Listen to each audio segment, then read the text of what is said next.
Leader's throwing some aggressive moves going into turn 1 and 2 to take that 3-wide move to the outside. Yeah, I thought Paul Menard's decision to start on the inside with Keselowski behind him would pay dividends, but that 18 car shot to the lead, and that's going to be hard to get around him.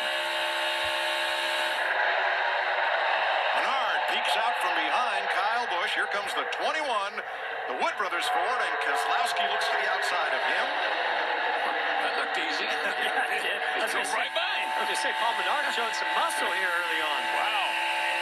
Paul was tough. That 21 car, Paul Menard, was tough in practice. Daniel Suarez, the red-black 41, in the middle. Third in line.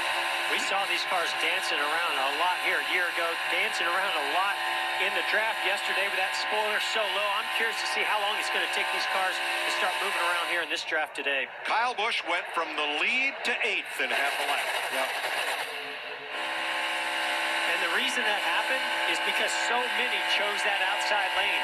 I don't know if they just preferred that, liked who they were following, but as soon as they stayed in line, Kyle Busch had nobody helping him out. He's still going backwards. Yeah, you know, Keselowski tried to make a move in the 2 car, tried to make a move on Paul Menard in that 21 car, but didn't make it, and now he's falling in behind Paul Menard, and it looks like he's content to ride right there for the time being. You see Kevin Harvick, you see Austin Dillon, both of those guys. I didn't think I'd see this happening this early where they're lined up in that outside lane, and that just creates a freight train for you on the bottom. Kevin Harvick is alone on the inside, and almost the entire field went past. Just surprising to see that happen so early. We saw that happen to Kevin Harvick in the late stages of this race a year ago because he was trying to go for second or go for the lead, but this time it's just that outside lane lined up so quick. Mike, this is almost like driver orientation. Right now you're trying to dissecting your car. It needs a little of this, it needs a little of that. He's talking to the crew chief, all these guys are, because, hey, I didn't expect them to all be up around the top in the first 4 or 5 laps either. So 15-car lead draft, then a little gap to the final 5. Jeff, why are they running up on the rim?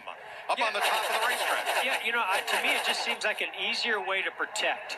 You know, you're always worried about somebody maybe getting that outside lane going into the turn and getting to the outside. You don't want to get sidetracked and let it suck you around. So what you do is you run that high line, force them to go to the inside, and force them to have 2 or 3 or 4 cars follow along. And believe it or not, Mike, it's a lot easier to run up high like that because the car's not, you know, you don't bind the car up, you don't put it in such a, and you don't get it out of shape like you do when you're trying to hug the bottom. So it's a little easier up there, and it's obviously working.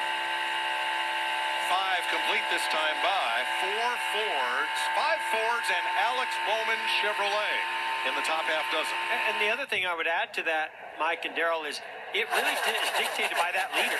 If that leader in the second place car run that high line and they stay up there and commit to it, it makes it very difficult for those to work together to get a big enough group to pass them on the inside.